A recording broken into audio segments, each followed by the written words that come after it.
Welcome to Oregon Voters Digest, the program that brings forward the social and political issues that are important to people living here in the Pacific Northwest. And now, your host, Bruce Broussard. Welcome again to this segment of the Oregon Voters Digest. Again, I'm Bruce Broussard, your host. Here we go now. Community politics, community reforms. Yes. Community needs. Another name we got the community. It's called the Swamp. Remember that one? Well, we need to get to know the candidates. Yeah. So we're going to continue to meet the candidates. We need to know the candidates from the community. Yes. Who are going to be responsible to identify those issues that they are concerned with. That will be basically directing it to those individuals from the community who are elected to represent the community. Mm-hmm. Fair? Fair. Good, and that's a good deal. Community. And we're the only one in town, in the city of Portland, in the state of Oregon, that's doing this kind of a format. Everyone else you have to pick up the tab for it. Mm-hmm. And we're trying, in all due respect, it's not about the money. There's no cost to potential candidates. We're interested in their ideas. Fair?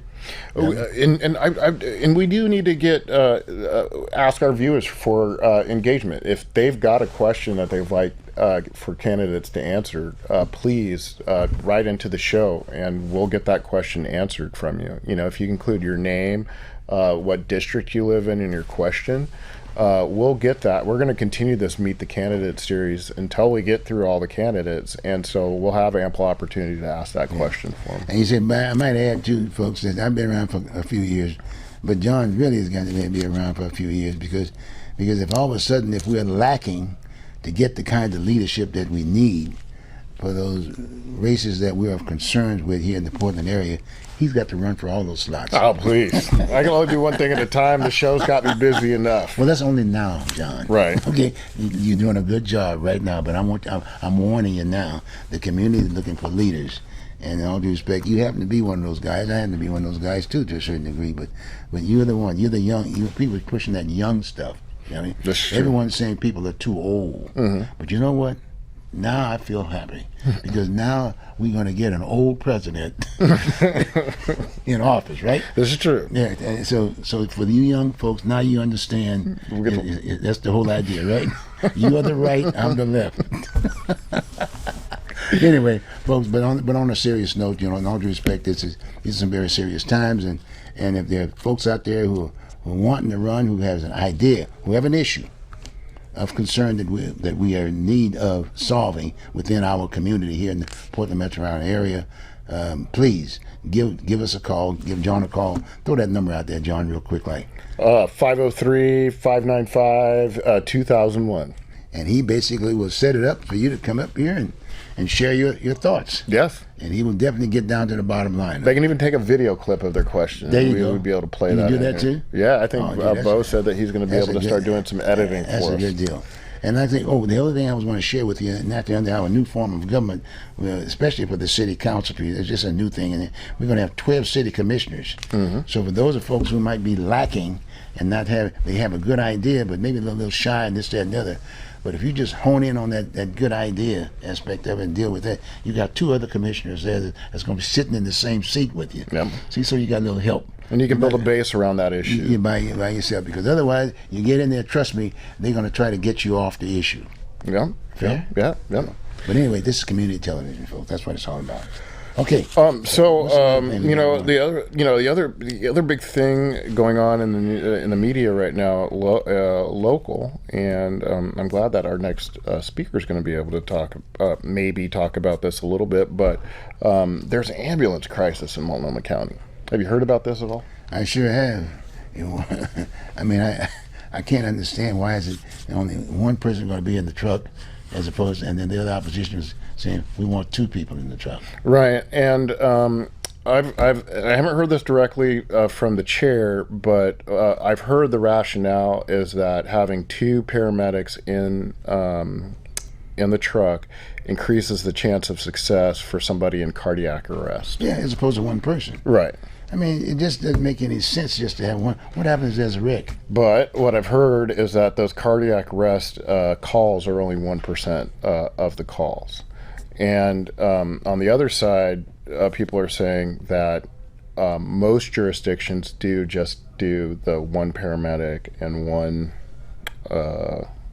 non-paramedic in their ambulances. And, Yeah, there's like 2 people in it. but they're not having the same level of staffing problems or problems. And then the fire department is going to be right behind them, or ahead of the game. Depending on they ought to maybe consider maybe getting themselves a small RV or something. I mean, as opposed to those those trucks, those with the ladders and this, that, and the other. I mean, those guys have all the equipment too.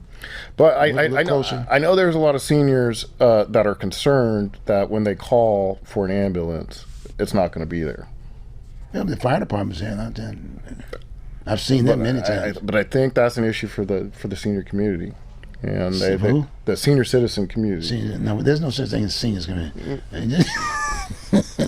We're not gonna go that way. Okay. But no, I hear what you're saying. But then the other side of the coin is they put a lot of politics in it too. Credit. Julia Brim Edwards is there now, as you know. She's been chair of the Portland School Board for I don't know how many years, and we definitely have a need for a good chair and a responsible person at Portland Public Schools, because everything that I've heard ever since I've been in this state is that the failure rates of Portland Public Schools has always been at the top of the deal.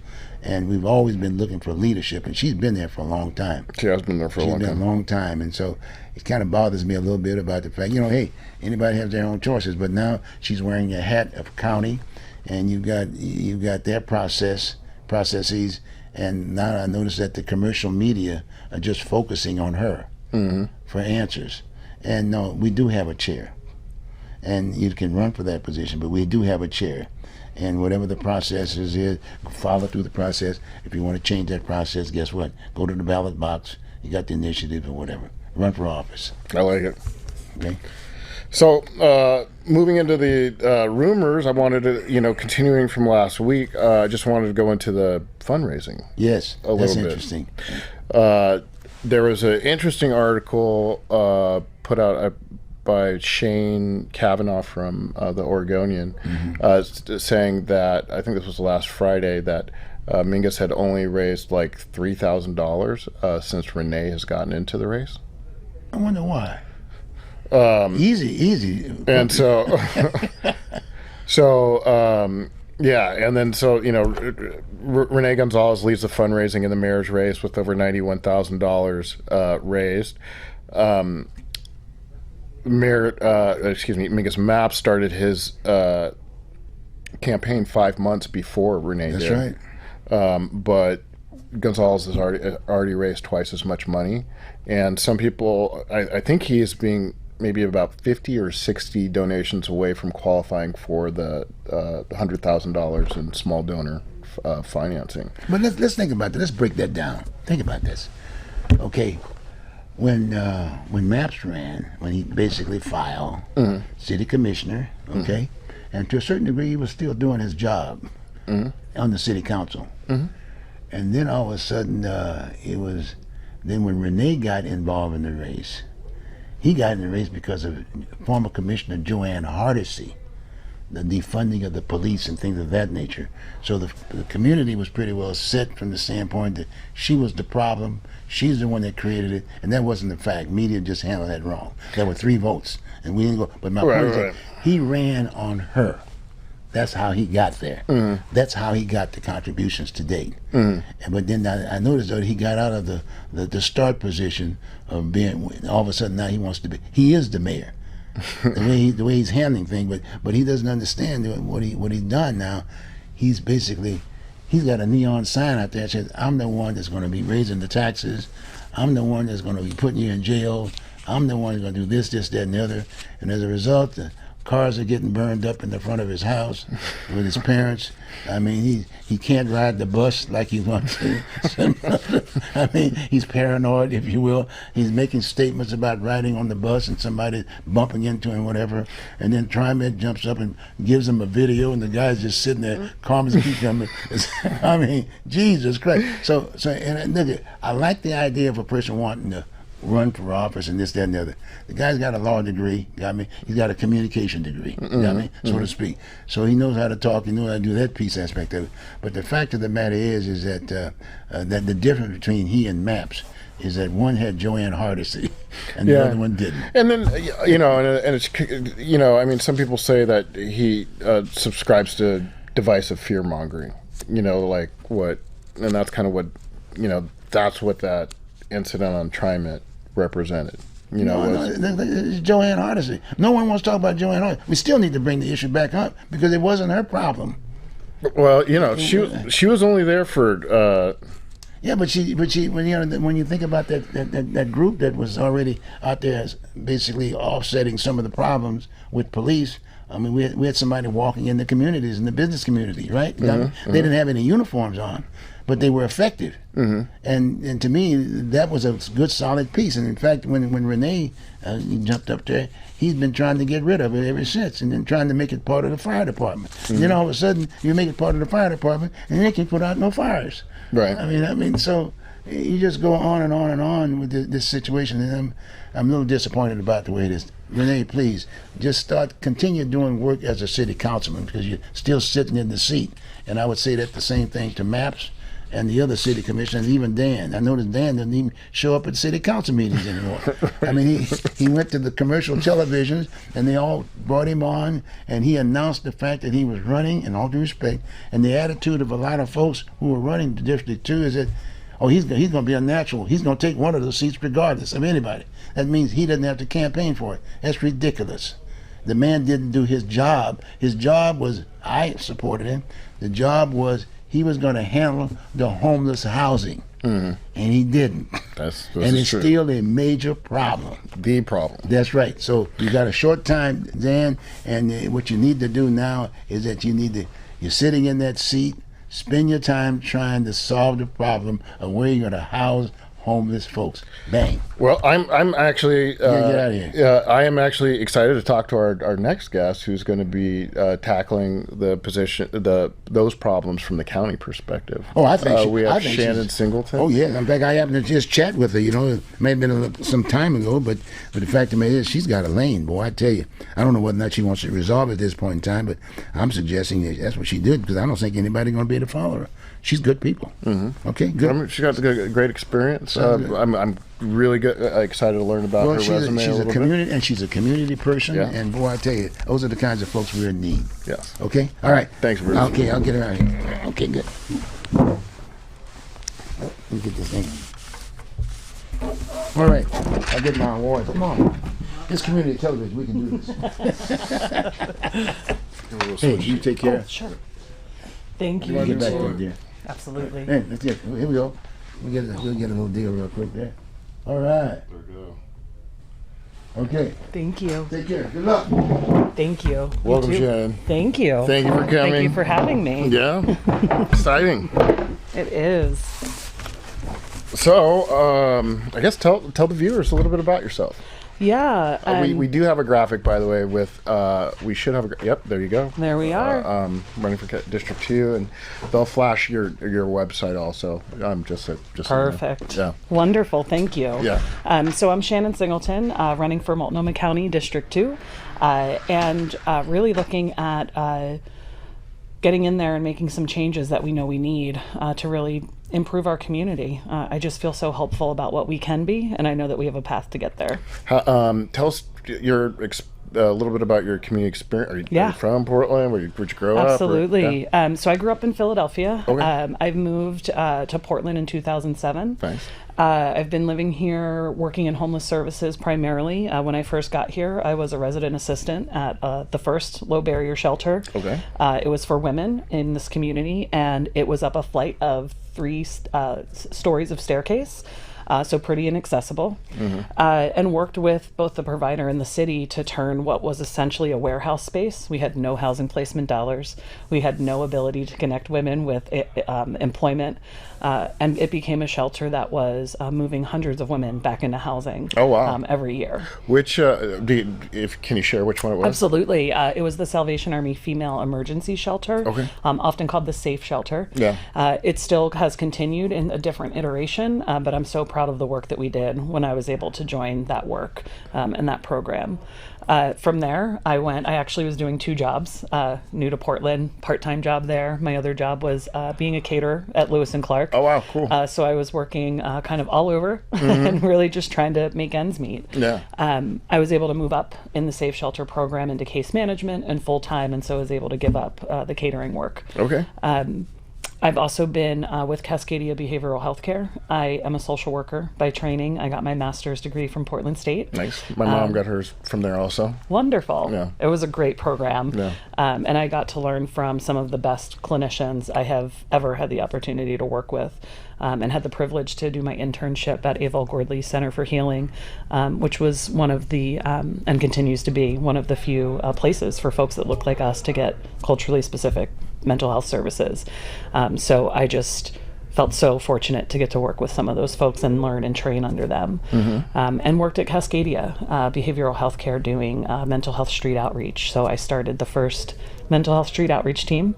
I also was overseeing transitional housing, as well as the Bud Clark Commons, our first true permanent supportive housing facility. Yeah. We ran the clinical services there, and so got to be a part of the startup of that work. Okay.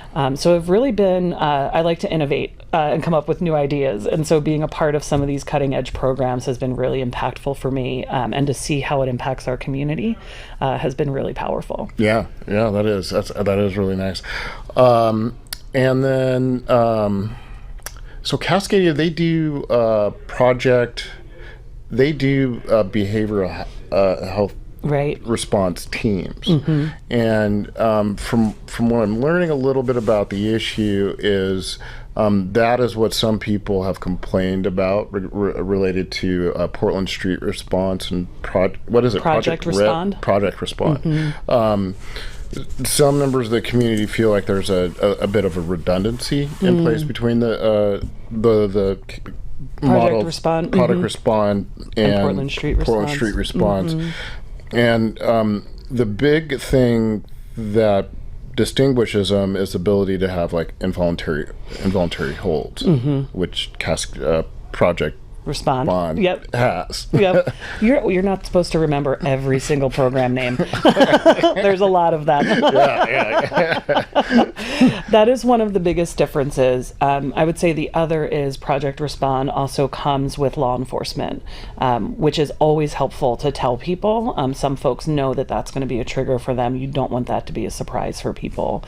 And that is one of the biggest differences. I think their hours of operation are also a bit of a difference.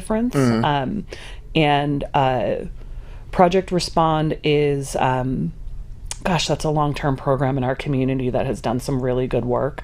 So I can appreciate folks may feel there's some redundancy, but I think there's enough crises in our communities that we need both types of teams, and one may speak more to somebody than the other. Yeah. The other is Project Respond is a little more short term. It doesn't always become that you work with that person in perpetuity. And Portland Street Response really looks to connect people then to those longer term housing and support services. Gotcha. Okay. Yeah. Thanks for clearing that up. I know there's a lot of Absolutely. people that have had questions about that. Is this your first time running for public office? It is not. I ran for a short period for Multnomah County Chair during the last election. Okay. I did have to drop out of that race, but I'm very excited that the personal things that were going on and health conditions in my family are resolved. Excellent. So I That's always can good. really pay attention to this race, and this is the first time I've been able to really run in the way that I have for this county commission seat. Excellent. Yeah. And so what prompted you to run? I had been thinking about running when Commissioner Jayapal would be termed out. She's been in my district. I thought she's been an amazing commissioner, and figured I had a couple more years to really plan a campaign. And then when she decided to run for Congress, I said, okay, well, this is the opportunity, and I feel ready. So let's go ahead and step up and run for this seat. Awesome. I really think that the work that I've done, I would be the only commissioner who has actually been in the trenches doing this work on the ground. And I think it's time for somebody who understands our systems and where the gaps are and how those gaps harm our community members to really help come in and fill those gaps and fix those issues. Excellent. And okay, and then so I know it's a little bit different structure on the county side in that the individual commissioners really don't create legislation at all. They just vote on it. But hypothetically speaking, if you could create one or two pieces of legislation and you had the proper chair in place to make it happen, and what would be the type of things that type of legislation you'd like to introduce? Absolutely. Like And there can be space for that, I think, particularly in the budget process. Okay. Is a lot of where that policy making can happen too, for the county commissioners. And one big glaring one to me is when we look at the gap between our mental health services and our homeless services. A lot of folks don't know when you enter mental health treatment or supports, you have to sit down and do a behavioral health assessment. Right. That can be a pretty lengthy and intrusive process, and you have to do it before you're qualified to bill for Medicaid. And we have this expectation that folks who are in survival mode on the streets are going to be able to sit down and do that when they just meet somebody for the first time. And I think that's an unrealistic expectation. Okay. I'm actually not even that comfortable to step into an assessment that might be really intrusive and just do all of that in a 2 to 3 hour time period. Right. I'd like to see us pay more mental health providers to be on the ground engaging people in services so that they can do that behavioral health assessment over time, eventually bill Medicaid, and we can continue to advocate at the federal system for what we need Medicaid to do, but we can't wait for what Medicaid should do. We should step in, since we have the funds at the county, and do some of that work now. So that's one big one for me. The other is I'd really like to see us draw down some funds from the state and really create resilient communities.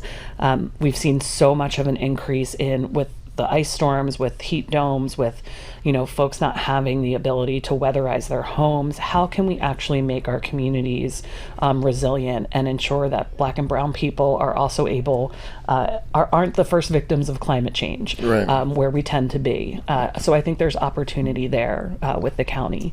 I would say the other one for me, and I'm going to go ahead and say 3. I like it. We like it. Is there is really people don't remember or recognize that the county does development. The county owns some bridges like Burnside Bridge. So how are we utilizing that work to get more people in the pipeline for those living wage jobs that are union jobs? We need to be targeting and focusing those investments for youth who are stuck in the homeless service system, for youth aging out of our foster care system that we know have a high rate of becoming homeless as adults. And for our families who are living paycheck to paycheck, how can we get them an opportunity to move into living wage jobs? That's something I think that we can really do at the county because we control those contracts. Wow. Okay. Yeah. I'm a big believer in prevailing wage work. I did work on the the Multnomah County Health Department headquarters. I had a construction company, and I provided the elevator operator actually for the entire process, and he was from the operating engineer 701 union. Yep. So prevailing wage job. He got paid a lot of money. Yeah. Yep. Yep. Like when overtime started, because like the elevator operator had to be there. Yes, the whole time. So Saturdays. And then so Saturdays, that was like a lot of money. Yep. Like, kids, if you guys are looking for a really good job, overtime, elevator operator, $80 an hour. Yep. And we've got to tell people these things. Right now I'm working in the private market with a consulting firm, and nobody ever came to my school and told me there's these opportunities for work that didn't, we just have to create those. People don't know they exist. We have to be sharing that with our youth. We have to be also mentoring people and providing those supports. The idea that, well, you're 18, so you've got it. I didn't have it when I was 18, and I think we shouldn't expect that of others. and also, I got the opportunity to work on that project because it was a county project, and the county mandated a certain percentage of minority contractors to be involved. I learned that the elevator operator is like the most cherished job on a construction site. You don't get dirty. You get the overtime. Yeah. And you get really high pay rates, and that usually goes to like the superintendent's best friend. Right. Right. We need to have these sorts of requirements for spending the money and making sure that our disadvantaged businesses are getting into that pipeline. Absolutely. And then one more question for you. Did you do anything to recognize Black History Month? I did. This year, I was able to go to a couple of events, which was really great. I think normally I've had the opportunity to go to a couple more. Fortunately and unfortunately, the campaign, some campaign activities took me away from some of the community events. But I absolutely appreciated getting to go to Kairos event in particular. Just the passion and the youth and the work that they're doing is so powerful. So it was really cool to be in that space and get re-energized. I get re-energized by being with our community. Yeah. And so as much as I can, I like to get out there. Very nice. Yeah. And then one other one is, do you have a favorite restaurant in your district? Ooh, that's a good question. I have to say I'm a little sad. Gabagool was one of my favorites, Okay. and they Never tried unfortunately had to close because commercial rents also have gotten too high for some folks. So I would say right now I'm really into Mosaic, which filled that space. They have some really beautiful Vietnamese food. Where is it at? It is it's on Lombard. Okay. In St. John's. Okay. So that's one that it's a newer tap house, but has some really beautiful and delicious Vietnamese food. So I've been a little stuck on that one for the past couple of months. I'm going to try it out. Yes. I'm a big fan of Jamaica House in your district. Yes, that one's great He too. does excellent work. That is right around the block from me, so I just walk right over there. It's so good. Yeah, my dispensary was RJ's Leaf over right on the other side of the St. yeah. John's Bridge. So we would always dip over into St. John's for. I've fed the staff was one of my things, and Yes. so we used to go over love to the that. Jamaica House a couple times a week. Yes, and sometimes they just grill right outside, so the whole neighborhood Summertime, smells it's like, delicious. yeah, it's special. Yes. Was there anything else you wanted to share with the viewers? Maybe how? Yeah. We've got your website up. If you want to tell how you can get contact, if you're looking Yep. for volunteers or anything like that. I am definitely looking for volunteers. I am running a grassroots community organizing campaign, so folks can access that through my website at shannonsingleton.org, or you can email me at info@shannonsingleton.org. And I would love to have volunteers step up. I'm always looking for community endorsements as well. And of course, it is a political campaign, so I am looking for donations, and I'll take $5 in a vote. It doesn't have to be a huge dollar amount. I really want folks to be able to talk with me, understand what I'm trying to do, and if they're in support, then let's get this seat won. All right. Well, I'm really excited to see how your race develops. Thank you so much. All right. It was Thank a pleasure. You. Thank you. Too. Yeah. Come on in, John. Hey, how you doing? Good. Oh, you can have that seat over there. All right, Jan. Thank you. I'll be in touch. Okay. Yeah, years ago I run into your parents. Oh, which ones? Both? Yeah, both of them. Yeah. Okay. Real big in real estate and all that. Yeah. Is that your background? No, I was with the city of Portland and the Oregon Army National Guard. So, Okay.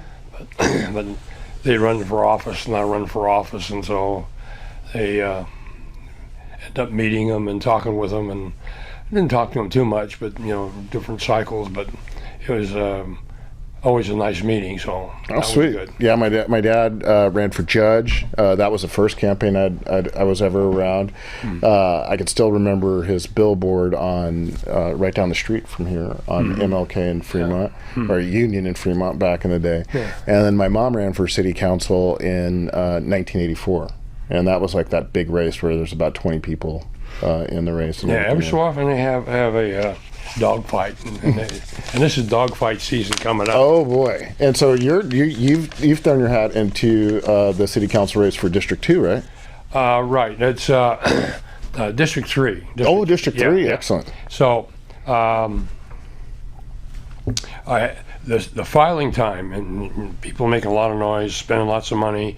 The filing time is June 5th through August 27th. See, and a lot of them are burning their bridges as they go. And the thing is, from my experience, the deal is you have the primary, and then the deal is from the primary until September, you kind of just regroup and all that, because they're not going to pay attention until September.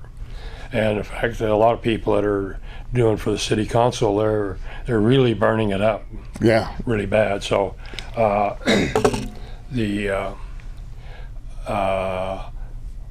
and they're going to elect the mayor and the auditor and 12 people.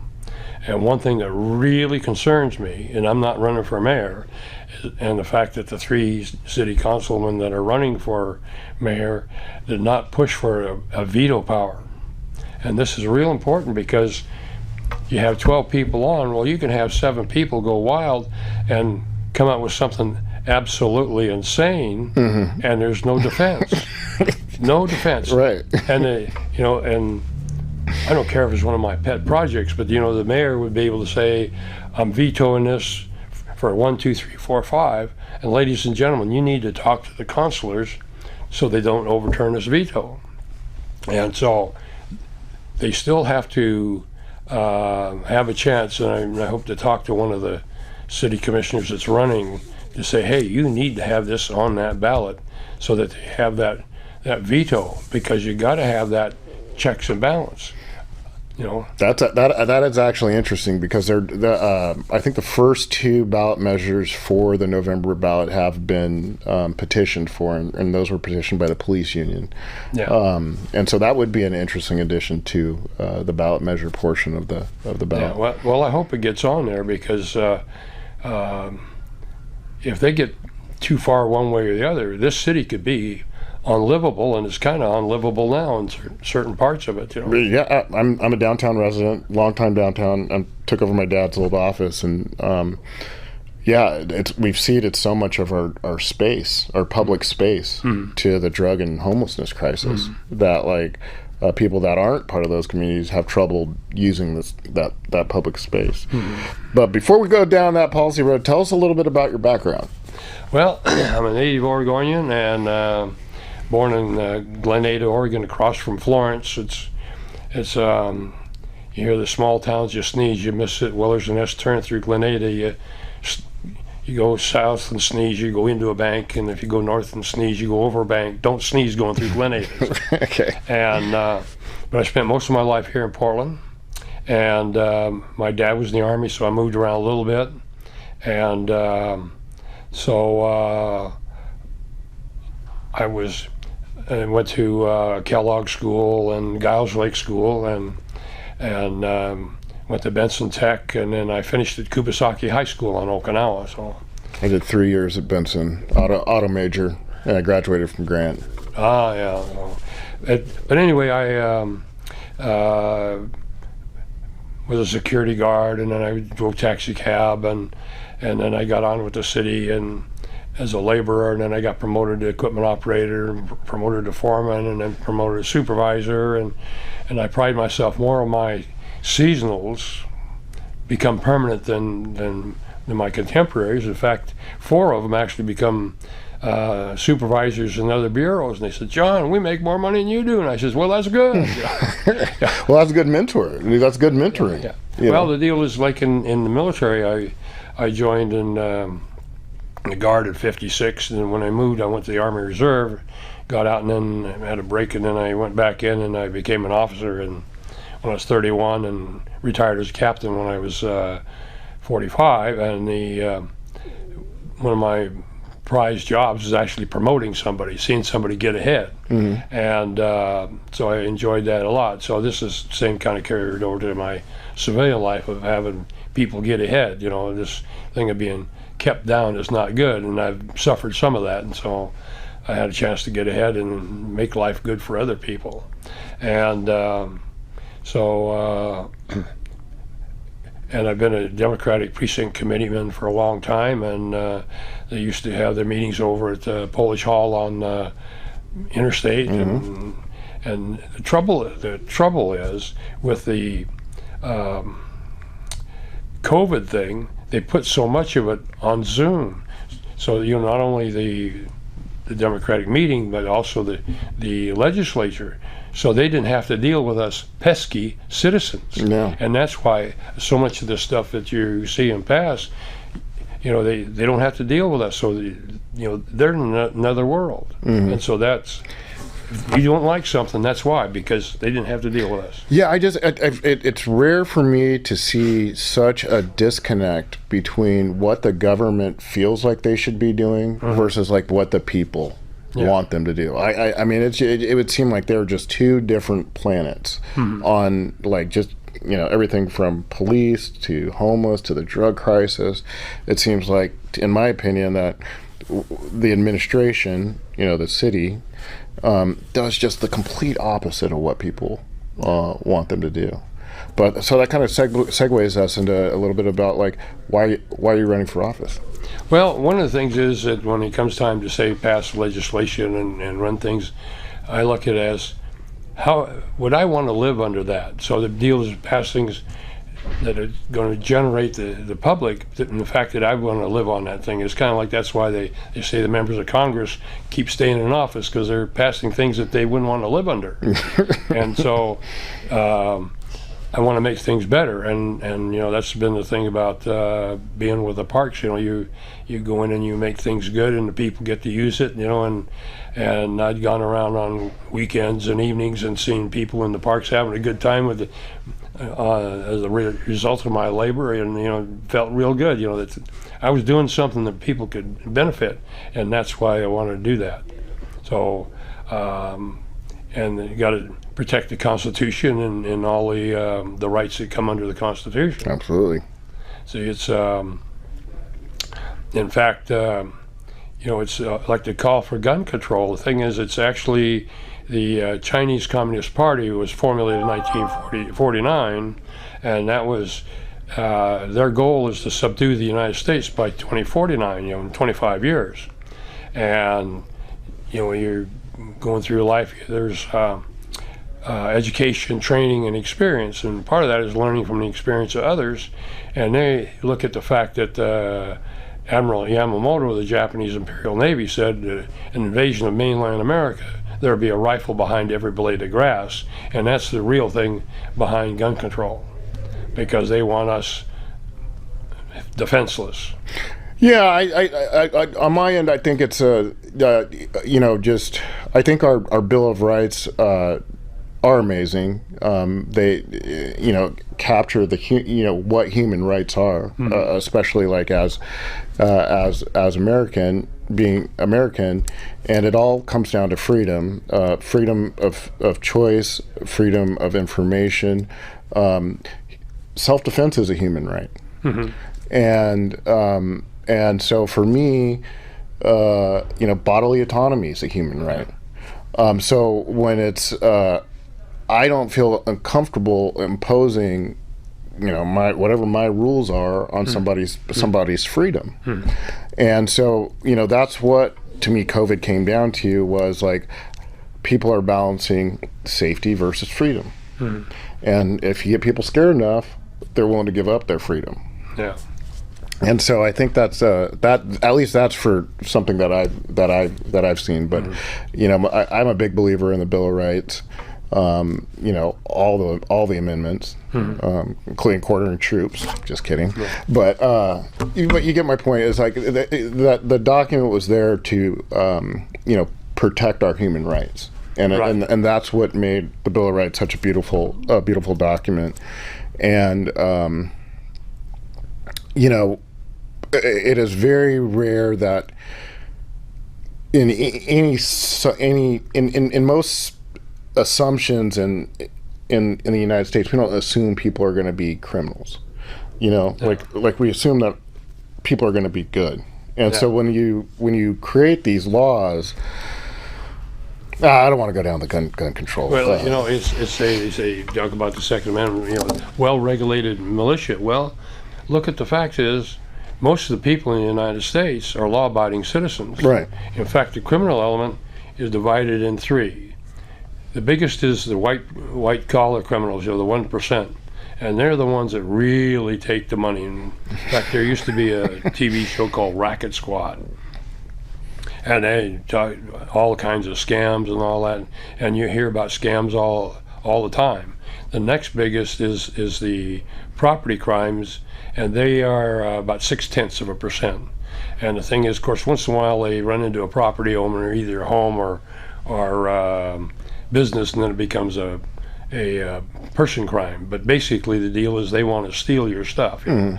They might even have a party with you, and of course they're kind of shopping through your brain, you know. And then you have the person crimes where they want to do anything from pick your pocket to kill you and something in between. But that's only 0.4. And of course the press, if it bleeds, it leads, and all that kind of stuff. So the thing is that most people are decent law-abiding citizens. So of course there's a few buts that got to get out of line, but you know, Right. it's human nature. Yeah, and usually it's like if you know, like normal people break the law, it's usually a matter of negligence. Yeah. You know, it's not something that most people don't intentionally go out and break the law. And I'm talking the serious stuff, like I'm not talking about speeding, but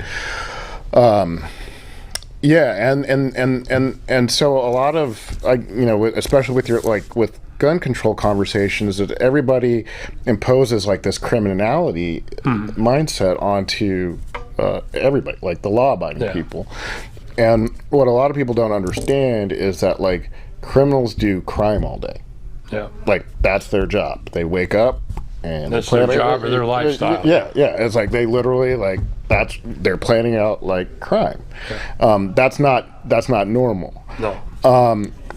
And I was actually just having a discussion the other day, and it's like crime. I think crime is relatively easy to stop. Yeah. The hard part is punishment, because that's on us, the people.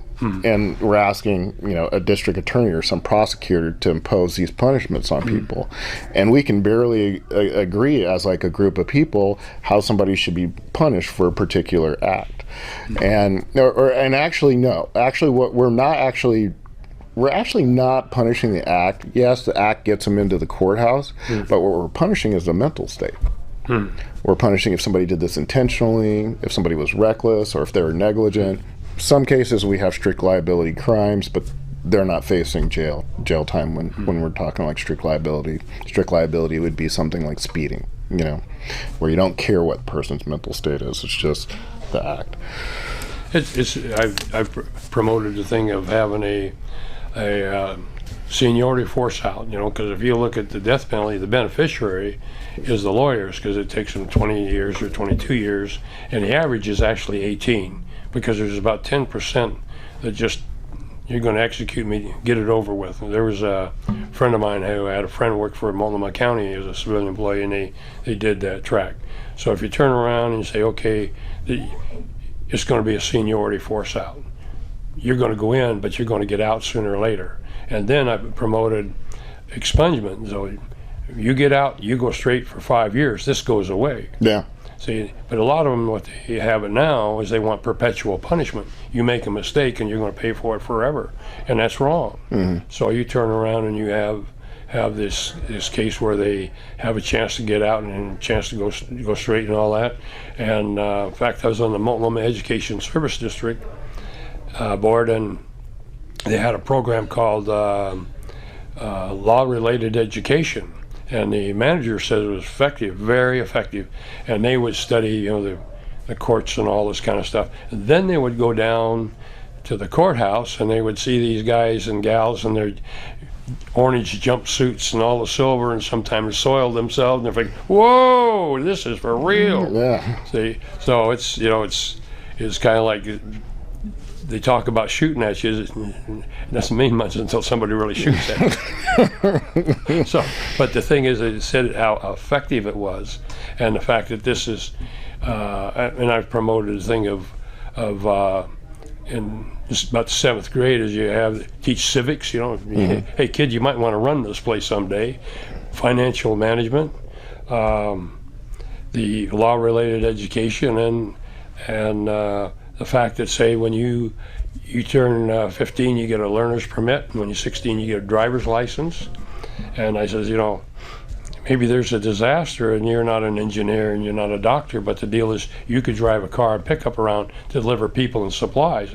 And then when you're 18, you register to vote, and pick your party and pick your candidates and issues, and for the guys to register for the draft and finish high school. Finishing high school is really the big step, because when they get out there further and say they decide to go to college, well, if they don't have high school, then they want to run them through some of these preparatory classes.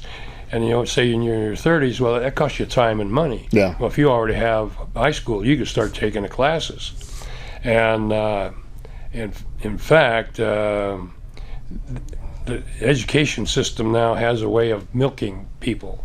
And the way they do that is they had a daughter who started, and they run her into some of these classes to eat up her time and money. And she gave it up. But also the thing is, my second oldest grandson was going to school in California, and he went to a 2-year college. In the last term, they gave him one class that did not count for his degree.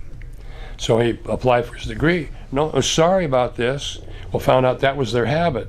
So he had to take another semester, which he took some more classes, but the school he wanted to transfer to, the 4-year school, did not accept mid-year transfers. So what that did, it put him a year behind. Oh, wow. See, so they really want to milk it, and it's about the head count. Yeah, they're trying to monetize the students rather than get them through and to draw you one more time, and to keep you on. And so it's really bad, because especially if people have to pay for it for themselves, they're paying extra for it. And then the deal is it's also putting them a year behind in time. Mm-hmm. And that could be bad. So anyway, that is something that people have to be aware of. And of course, you get some of them that keep changing their major. I hear about them on Dave Ramsey and Clark Howard and a couple others, and then they got 6 years of college and $500,000 of debt, and they don't even have an associate degree. Well, all right. So my next question would be, with the perfect city council, perfect city administrator, perfect mayor, what would be the 1 or 2 pieces of legislation that you'd like to first introduce once you're elected to city council? Okay, I have written a deal called it GS0, GS0 Plus. Now, federal employees are GS is general service. So at state and local level, that would be like an administrative apprentice plus, and a maintenance apprentice, and maintenance plus. So they would start at minimum wage. Now people say minimum wage, well, $16 an hour is $32,000 a year. Mm-hmm. So at the end of the 6 months, say if they have high school or GED or higher, and a driver's license, and the driver's license could be waived, say if they're blind or something, they'd get a 50-cent an hour raise, which is $1,040 a year, and they could start to climb within the city to find their way. And in my case, I stayed with the parks, but a lot of people moved around the parks. So this would be able to get our poorer citizens a chance to come in and have a career, because I talked to my seasonals about it, and the new people coming in. I says, this isn't a job, this is a career. Mm-hmm. And that's a big difference, the fact that you could look at coming to work and move around and have a fulfilling career. I know people, they've got jobs that they love, it doesn't pay any money, and then you got other people that are making buku bucks, and they absolutely hate to get up in the morning. Yeah. And it's and I could say my time in the military and my time with the parks, I enjoyed it most of the time. There are no perfect jobs, but the deal is I enjoyed it most of the time. And so it was, but that would be the thing, is so our poor citizens could come in and make a career out of it, because one thing is, Americans, we're really adaptable and good training and stuff, and we could do real well. Mm-hmm. Absolutely. And any other pieces of legislation? Well, I think that what we need to do is like the Resolution A in '83, I think it was. Prior to that, Multnomah County was a full-service government. Well, then that came in, and the city of Portland went from a 10-mile by 10-mile square to a 10-mile by 15-mile rectangle, and the police had 800 cops then. They should have had 1,000. So they should have a bigger police department. And the thing is, what it do is actually have a police reserve, so people could come in and see if they like it, and then they could get looked at, and then bring people in from the neighborhoods in the city who are citizens there, because a lot of times what you get people coming in from somewhere else, and maybe they got an eye to get a reputation and then go someplace else, and the deal is they kind of screw over people. I think you're right on that. I think there is that people have been using it as a stepping stone, and then also what I've observed is that, and a lot of this comes down to the affordability of housing, but the police, at least when I was growing up, used to live in Portland, and then there used to be like police bars, they had like activity leagues, and then like all the cops would be, what was over by I did my first boxing match over there, Melody Ballroom. That used to be like the police bar. Yeah. And so like, though, just by being in capacity in the community, it creates all of these externalities that are positive. Like they're out patronizing the business, they're going to the store across the street, like all these little things. And then with how, with a 2-person salary, the type of house that you can get in Happy Valley or Vancouver is so much better for your family than like what you can get here in Portland for $500,000, which is just a little tiny little. We find that a lot of the police officers are living, in the suburbs now. Oh yeah. And it's kind of broken up the community aspect. And but anyway, go ahead. Sorry. Out there in Gresham, Fuzz Hill. Yeah. And I'd actually like to see the police in the schools and actually sitting down at lunch and talking with the guys, so that they're on a personal basis. They're talking about the bicycles and cars and a few other things, and the cops would talk to them. You got to finish high school because this will get you into this and get you into that. And the fact that with the schools, when I was going to Benson, they actually come around with the military. They had the Guard and Reserve come around, then they had the active come around, and I remember they come around with a M41 tank, and the guy says, well, how many miles to the gallon? And the guy, he says, it's 10 gallons to the mile. 25 tons, and Yeah.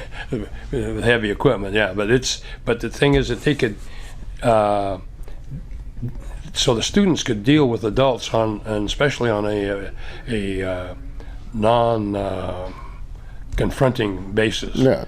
And so that they could talk about their different jobs and stuff, and the fact that maybe people come in that are mechanics and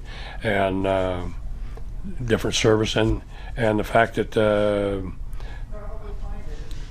in fact the thing is that they did in one city, when they actually had a project working out on the street, they brought the kids come out and they watched them, because most kids, they see their moms work doing the housework, but they don't see dad work. All of a sudden, here's guys out there driving road graders and stuff. And of course, nowadays you see women driving road graders and bulldozers and stuff, so they can actually see physical work.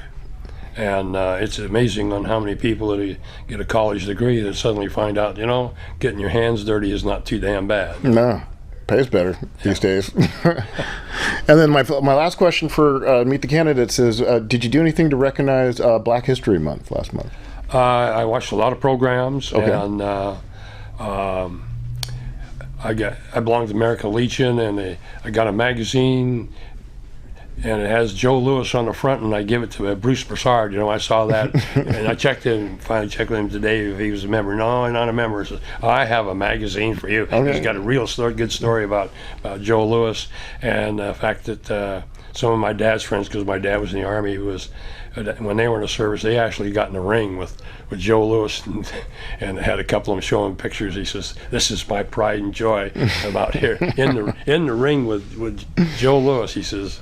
And he says, remember, and one of them says, one of the guys got smart, and Joe Louis showed her what power was. I bet. Yeah. We used to have a really strong professional boxing culture here in Portland. Yeah. My dad, when he left the Navy, he came here to start his professional. He was a champion in the Navy, but he came here to start his pro boxing career. But ended up going to grad school instead. And I remember when I was boxing, I think the owner of what was it, Greenbrier, Alan James. Do you remember that guy? I don't remember that. Okay, yeah, he was really big into local boxing promoting and everything like that. And we don't have as many local boxing shows as we used to. Like pre-pandemic, they used to have them out at Chinook Winds and stuff like that. Yeah, well, it's important to get these different activities, and in fact, if we could actually start the projectile sports, say it could be slingshots, but say archery and air rifles and stuff, because I do teaching of young people, and the thing is, you look at the target, and is it safe around the target? Is it past? Is it safe? So when they get ready to release the projectile, is it safe? And it's their decision, and it really brings their maturity up pretty quick. You get a 6-year-old that's suddenly like a 12-year-old. It's a tremendous difference, and they really get to enjoy it. And the fact that it gives them some competition, and with archery, it doesn't make much noise anyway. So no, and the archery and the air gun stuff could lead to the Olympics too, and college scholarships. So they can have the churches or the schools competing with each other, and that would be good. So they could be able to get around town and be able to meet other people, and when I went to Giles Lake School, it was half white and half black, and then right after World War II, and I remember going down to the recreation centers, that's what they call community centers, and we would hear our fathers talk about their hopes and their dreams, and all that, and it was all the same. This is from the Depression to the war to after the war. In fact, there was 3 groups there. There was some people spent the entire war in the factories, and some entire war in the military. And then, like my dad, a big group were in the factories, and then they went into war. And they actually said they felt safer in war when they were really trying to kill them with some fancy stuff, because back then the safety measures they took in some of the industrial plants was almost zip. Yeah. And in fact, I remember right at the end of the war, they had that big explosion, and it showed people hanging from the rafters, and basically they had their helmets and boots on, because they were burnt. So the safety's improved, but it's just really an amazing thing. So awesome. Well, thanks for your time, and thanks for coming out and sharing with us. Real pleasure. Yeah. And nice to meet you. I've seen you on the show several times, and of course, like I said, I met your parents, and so. Well, I'll definitely get your contact number, and I'd love to grab a cup of coffee with you and chat off camera, but we're about to wrap it up here. Looks like we've got about 39 seconds here for the rest of the show. We want to thank you viewers for another episode of Oregon Voters Digest. I'm John Toran. I hope you enjoyed our discussion today with the Meet the Candidates, and I invite you guys to contact the show if there's any topics that you'd like to discuss. There's my email address. You guys have a nice weekend. Thank you very much for watching us. There it goes.